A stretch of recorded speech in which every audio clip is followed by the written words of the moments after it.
PILES। Piles Hindi लिखिए post में बवासीर या अर्श। सही से लिखिए। आगे हैफन डाल करके लिखिए मल नली में जलन के साथ साथ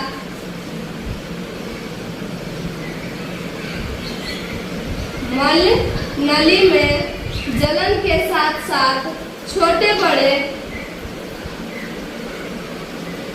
बड़े आबूट दाने बन जाते हैं, तो उन्हें बवासीर कहा जाता है। बवासीर मुख्य रूप से 3 प्रकार के होते हैं। फैला दीजिए एक्सटर्नल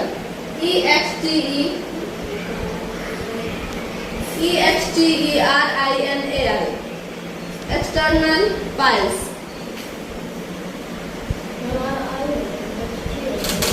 एक्सटर्नल EXTERINAL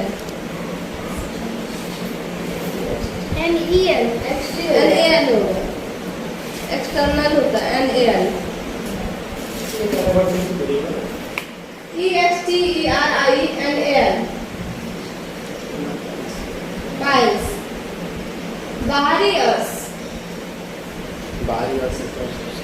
बाहरी अर्श हाइफन दे करके लिखिए। इस अर्श से ग्रसित रोगियों को मल नली में जलन के साथ साथ छोटे बड़े आबूट दाने बन जाते हैं, जिससे मल त्याग के समय मलावरोध का सामना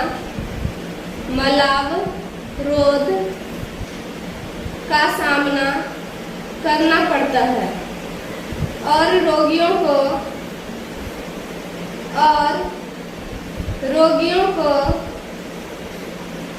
हल्का मीठा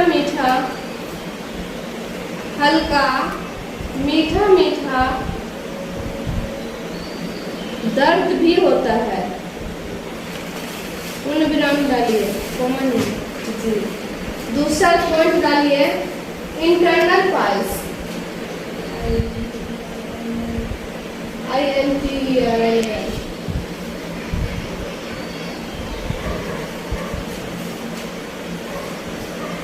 इंटरनल पाइल्स इसको लिखिए आंतरिक अर्श। इस बवासीर से ग्रसित रोगियों को मल नली में छोटे बड़े आबूट व्रण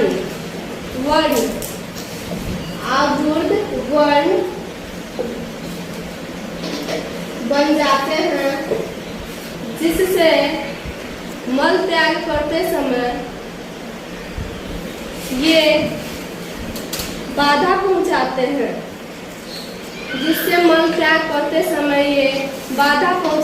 हैं,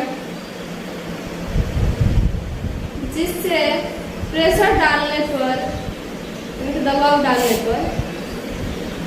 डालने पर म्यूकस मेम्ब्रेन की शिराएं म्यूकस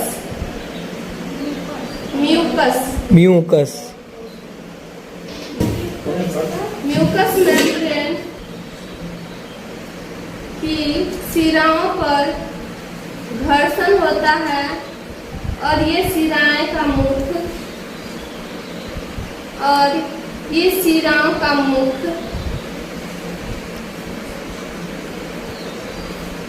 फट जाता है। अंततः मल नली से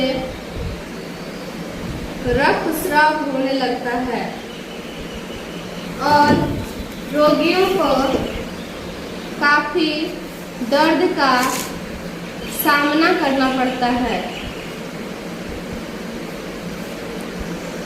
इस अवस्था में रोगियों के शरीर से अधिक मात्रा में रक्त का स्राव हो जाता है और रोगी कमजोर व असहाय हो जाता है। अब ये समझ में नहीं आई होगी कि म्यूकस मेम्ब्रेन होता क्या है। ठीक है, म्यूकस मेम्ब्रेन जो हमारा एनस है यानी कि मल नली है, उसकी जो दीवारें बनी हुई है वो म्यूकस मेम्ब्रेन से बनी हुई है। म्यूकस मेम्ब्रेन पर अगर प्रेशर पड़ता है तो ये इतनी कोमल होती है कि उसकी सिराओं पे अगर बार बार चोट पड़ेगा, मान के चलिए ये बोतल है, बोतल पे हम किसी चीज से पर डे अगर फ्लोच मारेंगे, पर डे से प्रेशर डाल के कुछ करेंगे तो स्वाभाविक है कि इससे स्क्रैच लगेगा, स्क्रैच लगेगा। अंततः अगर पर डे ऐसा हो रहा है तो एक दिन ये फटने की चांसेस भी हो सकती है, और अगर नहीं फटेगी लेकिन यहाँ फटने की चांसेस हो जाती है। उसी प्रकार से क्या होता है, जब मल त्याग करते समय प्रेशर बनाते हैं तो म्यूकस मेम्ब्रेन पर क्या होता है, घर्षण होता है। स्वाभाविक है कि कम मात्रा में पानी पी रहे हैं, पेट में कॉन्स्टिट्यूशन है, कब्ज की स्थिति बनी हुई है, तो हम मल त्याग कर रहे हैं तो वो क्या करेंगे, प्रेशर डालेंगे, प्रेशर डालने पे उसके घर्षण होगा ही होगा, और घर्षण होगा तो वो म्यूकस मेम्ब्रेन की शिराएं जो होती है, वो जो उसकी परत जो होती है वो फटने की चांसेस बनती है या नहीं बनती है, वो वहाँ फट जाती है, और फटने के बाद क्या होता है, उससे ब्लीडिंग होना स्टार्ट हो जाता है। तो ये जो इंटरनल है, इंटरनल में छोटे छोटे आवर्त दाने बनते हैं, और उन दानों के साथ साथ क्या होता है, म्यूकस मेम्ब्रेन की शिराएं फट जाती है, जिसकी वजह से ब्लीडिंग होता है। ठीक है, और दर्द भी होता है, ब्लीडिंग भी होता है। इसमें दर्द थोड़ा कम रहता है लेकिन हेवी ब्लीडिंग होता है। और तीसरा है मिक्स्ड पाइप, MIXED।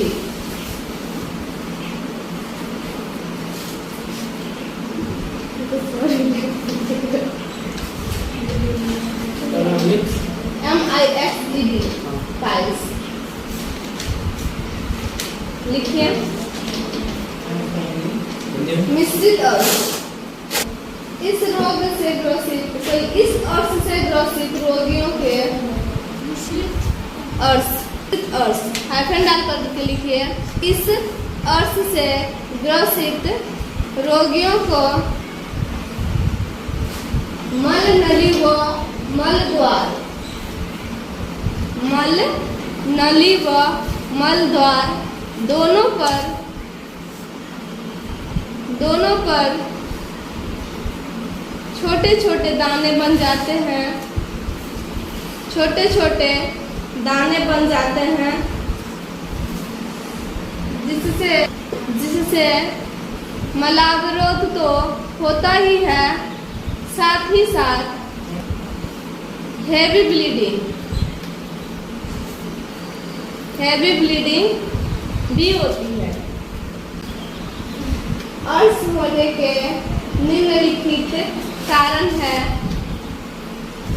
पहला दीजिए, नंबर 1, लंबे समय से पाचन तंत्र निष्क्रिय होने के कारण। दूसरा दीजिए, यकृत गड़बड़ी के कारण। नेक्स्ट दीजिए जी, खान पान में अधिकांशतः मसाले, तेल कम मात्रा में, खान पान के बाद कम मात्रा में पानी पीने के कारण। मतलब ज़्यादा जर्नीज भी होता है, ये तो होता ही होता है ज़्यादा जगने से। ज़्यादा जगने के बाद में कब्ज की स्थिति, गैस बनता है तो कब्ज बनती है। उसके बाद दीजिए गुर्दा मैथुन यानी कि ओवर क्रॉसिंग। मैथुन इंग्लिश में डालिए ओवर क्रॉसिंग। जी, CROSSING, OVER, over, CROSSING, over crossing के कारण।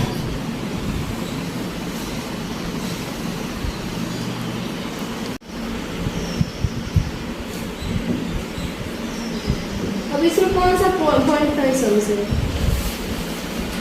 सारा कुछ तो समझने वाले हैं, समझ गए होंगे।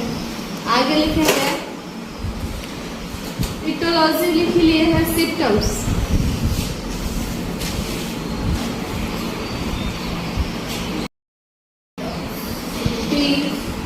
POMS सिम्टम्स यानी कि लक्षण। अर्श से ग्रसित रोगियों को प्रारंभ में गैस व कब्ज की स्थिति बनी रहती है, पेट भारी रहता है, साथ ही साथ कभी खट्टा कभी मीठा तो कभी तेज, मीठा तो कभी तेज दर्द होता है, बार बार क्या छूटा था? तो कभी तेज दर्द होती है, तो कभी तेज दर्द होती है, बार बार सोच करने की इच्छा होती है, परंतु शौचालय जाने पर सोच नहीं के बराबर होती है, मल त्याग करते समय मलावरोध का सामना करना पड़ता है, जिससे मल नली व मल द्वार पर जलन के साथ साथ खुजली का सामना करना पड़ता है। मल नली से रक्त की टोटी निकलने लगती है। अक्सर रोगी के घुटने व जांघ में दर्द रहता है। अक्सर रोगी के घुटने व जांघ में दर्द रहता है। लिख लिए, पैराग्राफ चेंज करके लिखिए। मुख्य रूप से रोगी में शारीरिक दुर्बलता, थकान,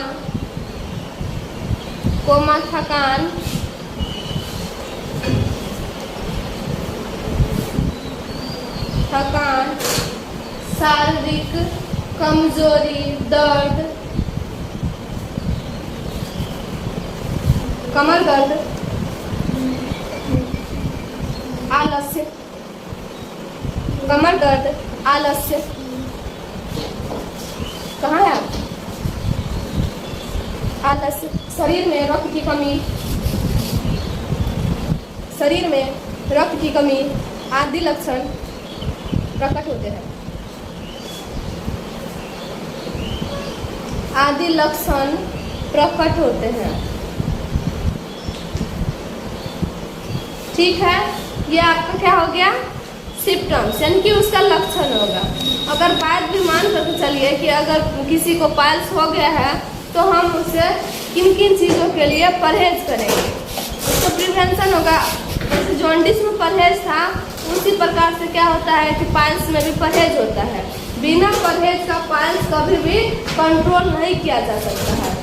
पाइल्स का ट्रीटमेंट कर रहे हैं, मेडिसिन खा रहे हैं, तो वो तब तक ठीक नहीं होगा जब तक हम परहेज नहीं करेंगे, यानी कि अपने खान पान पे कंट्रोलिंग नहीं करेंगे तो पाइल्स कभी भी कंट्रोल नहीं कर सकते। उसको कंट्रोल करने के लिए भोजन पे सबसे पहले होता है कि नियंत्रण करना।